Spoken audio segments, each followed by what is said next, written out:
You have been in a room with a woman you genuinely care about and you felt the distance.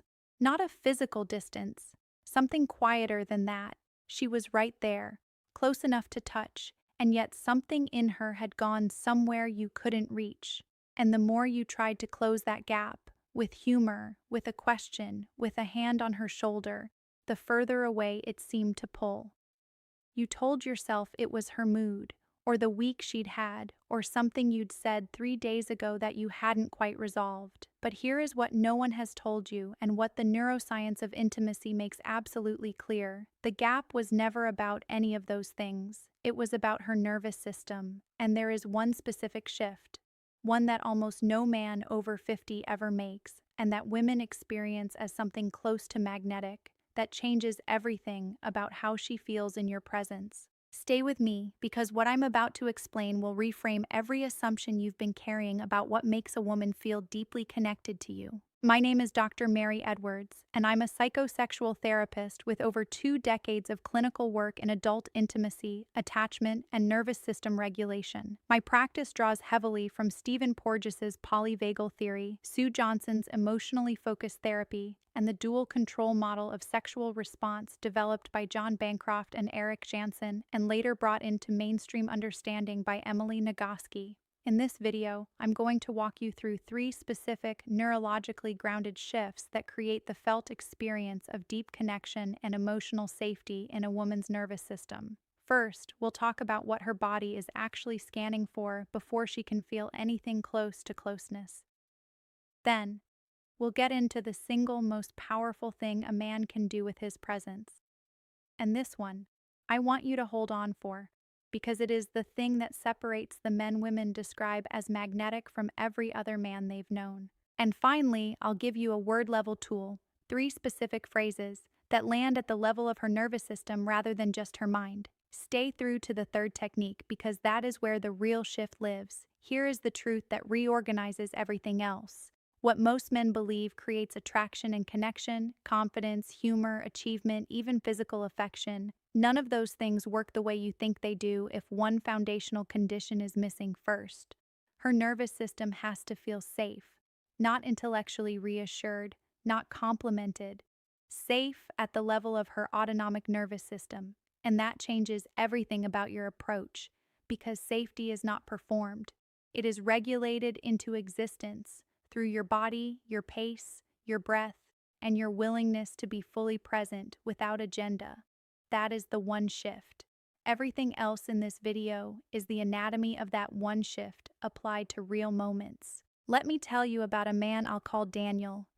He came to me at 62, recently remarried, deeply in love with his wife, and genuinely bewildered by the growing emotional distance between them. He was attentive. He was faithful. He bought flowers, planned evenings, asked thoughtful questions, and yet his wife consistently described feeling like she couldn't quite land inside their closeness. What I noticed almost immediately in our sessions was that Daniel moved fast, not physically, but energetically. His presence had an urgency to it, a quiet anxiety beneath the warmth. He wanted the connection so much that his nervous system was already braced for it not to happen. And her nervous system, which is designed by millions of years of evolution to read exactly that kind of signal, responded to the urgency by subtly contracting. It wasn't intentional on her part. It was biological. Once Daniel understood what his body was communicating before he said a single word, and once he learned to change that biological signal rather than his words or his gestures, something shifted in their relationship that he told me felt, in his words, like a door he hadn't known was closed, swinging open on its own.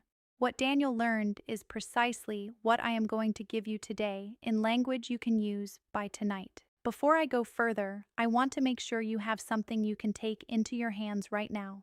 I've created a free guide called The Presence Protocol, 7 phrases that shift her nervous system, and it is the direct companion to everything we're covering in this video. It gives you the specific language, the actual sentences that operate at the level of nervous system regulation rather than just surface conversation. The link to download it is in the description below. Get it, keep it open while you watch, and then bring it with you into your evening. Now let's get into the work, because this is where things get genuinely interesting.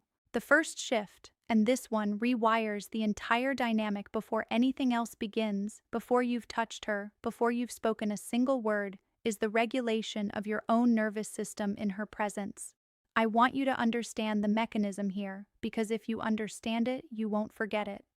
Stephen Porges's polyvagal theory describes the human autonomic nervous system as a hierarchy of states. At the top of that hierarchy sits what Porges calls the ventral vagal state, a condition of genuine physiological safety and social engagement activated through the parasympathetic nervous system. When you are in that state, your face subtly opens, your voice drops into its lower register, your gestures slow, and your gaze softens rather than sharpens. And crucially, and this is the part that changes how you understand every interaction you've ever had, her nervous system is reading those signals in you before her conscious mind registers anything at all. Porges calls this process neuroception, and it operates below awareness, continuously scanning the environment, including the people in it, for cues of threat or safety. When her neuroception reads safety in your body, her own nervous system shifts downward into its ventral vagal state, and it is only from that state that genuine closeness, vulnerability, and desire become biologically available to her. You cannot create that state in her through effort or intention directed outward. You create it by being in it yourself first. Picture the moment you arrive home after a long day. You walk through the door carrying the residue of everything the day demanded of you. The unresolved email, the conversation that didn't land the way you needed it to, the low hum of tomorrow already starting. You are physically present. You are functionally in the room, but your nervous system is still 3 hours ago, and she feels that. Not as a thought, not as a complaint. She feels it as a subtle contraction in herself, a closing that happens before she even knows why. Now imagine something different. Before you open that door, you pause. 30 seconds. You breathe out slowly, a longer exhale than inhale, which is the single fastest way to activate the parasympathetic branch of your nervous system. You drop your shoulders, you let the day stay outside, and you walk through the door as someone who has actually arrived. That is not a metaphor. That is a neurological event that she will register in the first 8 seconds of seeing you. The calibration cue that tells you this shift is working is simple. She moves toward you rather than remaining still. Her shoulders drop. Her gaze softens. If that isn't happening, the work is not outward. It is inward, back in your own body, back in your own breath. The second shift is where I want to slow down, because this is the piece that almost no one in this space is willing to say out loud, and it is the single most counterintuitive insight in all of intimacy science. Here it is. The thing that most men believe creates desire, momentum, forward motion, doing more, offering more, escalating the energy, is precisely the mechanism that activates her sexual inhibition system. Emily Nagoski, drawing from Bancroft and Janssen's dual control model, describes every person as carrying both a sexual excitation system and a sexual inhibition system, and those two systems run simultaneously. The excitation system, what Nagoski calls the accelerator, notices cues of safety, connection, and pleasure, and moves toward arousal. The inhibition system, the brake, scans for anything that registers as stress, pressure, urgency, or threat, and when it detects those signals, it does not slow arousal down, it shuts it off entirely. The brake is not a dimmer switch, it is an off switch. And for most women, especially as both partners mature, the brake is significantly more sensitive than it was at 25. This is not dysfunction, this is biology. The cortisol your anxiety generates in her presence, because urgency reads as a low-level threat signal, goes directly to work as a biological inhibitor of desire. It is not personal, it is neurochemical. The shift, then, is not to do more, but to slow down so completely and so genuinely that her inhibition system finds nothing to activate against. Think of it this way, trying harder in those moments is like pressing harder on a door that says pull. The effort itself is the obstacle. Presence, unhurried, undemanding, genuinely interested in her rather than in an outcome, is the pull. And I want you to stay with me through the third technique, because what comes next builds directly on this foundation and takes it to a level that the first two shifts never quite reach on their own. The third technique, and I saved this one for last deliberately because it operates at a depth the first two don't touch, and it requires something from you that has nothing to do with words or strategy, is sustained, witnessed presence. Let me explain what that means neurologically. Sue Johnson's emotionally focused therapy is built on one fundamental observation. What adults need in intimate relationships is not romance in the Hollywood sense.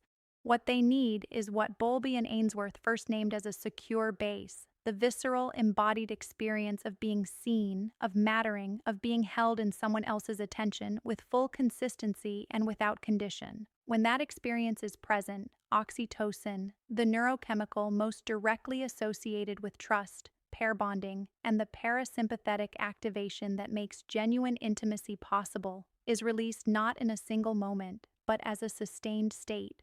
Oxytocin works directly with the vagus nerve.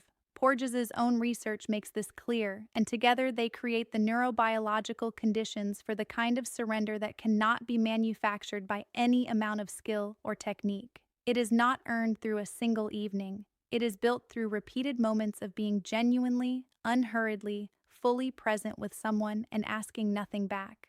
The specific instruction here is this: once a day, in a moment that is entirely ordinary, not a planned romantic evening, not a scripted connection ritual, but a Tuesday at the kitchen table or a quiet minute before sleep, give her your full, undivided attention for 5 minutes. No phone, no half presence, no agenda behind your eyes. Just look at her with the genuine interest of someone who finds the specific person in front of them worth all of their attention. This is what the guide in the description will help you do with language, because there are specific phrases that signal witnessed presence at the nervous system level. Phrases that are not flattery and not performance, but the verbal equivalent of a slow exhale in her direction. Now here is the action plan I promised you. Tonight, before anything else, begin with the 30-second pause before you enter your shared space. Slow exhale, shoulders down, leave the day at the threshold. That is your regulation anchor, and it takes less than a minute. Once you are inside, within the first 3 to 5 minutes, make one piece of genuine eye contact, not a glance, but a full, unhurried look, and say her name as though it is worth saying, not as a preamble to a sentence, but as a landing. That is your early phase checkpoint. If her body visibly softens within 60 seconds of that moment, you are tracking correctly. Spend the next 30 to 40 minutes in her company without any energy directed toward an outcome. Ask one question you are genuinely curious about.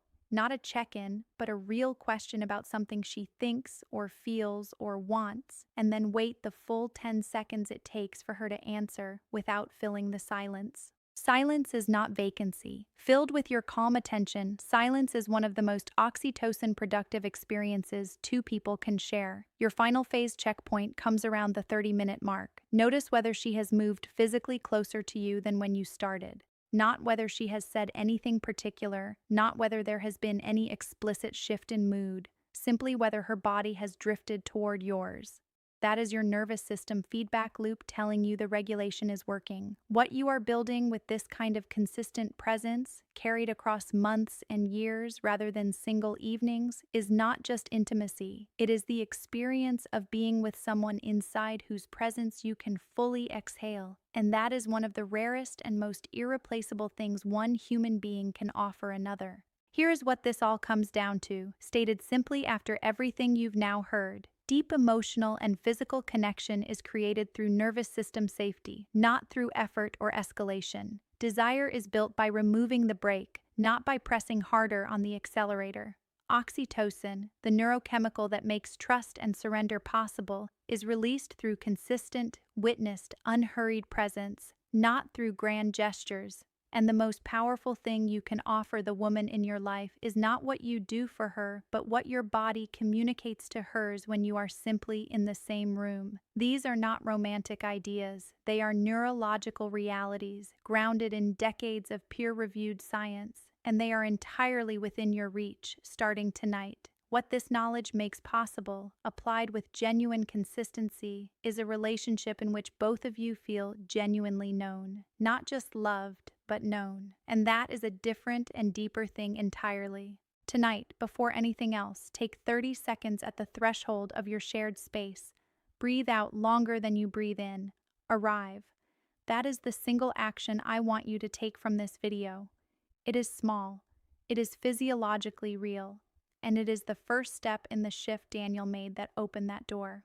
If this channel has given you something worth staying for, it is because every video we create here is grounded in real science about how men and women actually connect. Not how the culture says they should, but how their nervous systems, attachment systems, and neurochemistry genuinely work. Subscribe so you don't miss what's coming, because the next video goes deeper into something we only touched on today. And I want to leave you with a question worth sitting with before you fall asleep tonight. Think about the last time someone was completely present with you. No agenda, no distraction, fully there. And ask yourself honestly what that felt like in your body. Because that is the experience you are now learning to give. Leave your answer in the comments. I read them, and I'll see you in the next one.